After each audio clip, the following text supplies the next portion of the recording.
আমাদের যারা যারা ব্যাক বেঞ্চে বসা আছে প্রত্যেকটা প্লেয়ারই পারফর্মার। আপনি যে ডোমেস্টিক ক্রিকেটে দেখেন সবাই পারফর্মার। 72 ঘন্টা ময়েশ্চার লক সমৃদ্ধ লিলি বডি ওয়াশ শিয়া বাটারের গুডনেস স্কিন রিপেয়ার করে রাখে সফট ও গ্লোয়িং।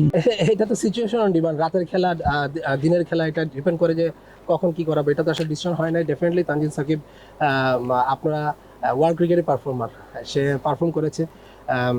অবশ্যই এখানে যখন চিন্তা ভাবনা হবে যে তাকে ব্রেক দেওয়ার তখন অবশ্যই ব্রেক দিব, বাট আমরা এখন আপাতত কোনো চিন্তা ভাবনা করি নাই।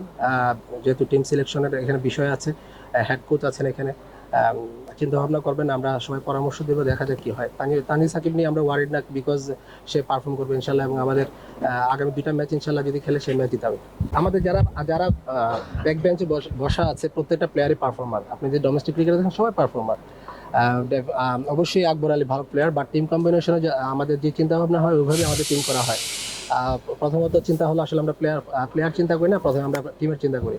তো টিম অনুযায়ী যেইভাবে যে সিচুয়েশন আসে ওইভাবে আমরা টিম বানাই।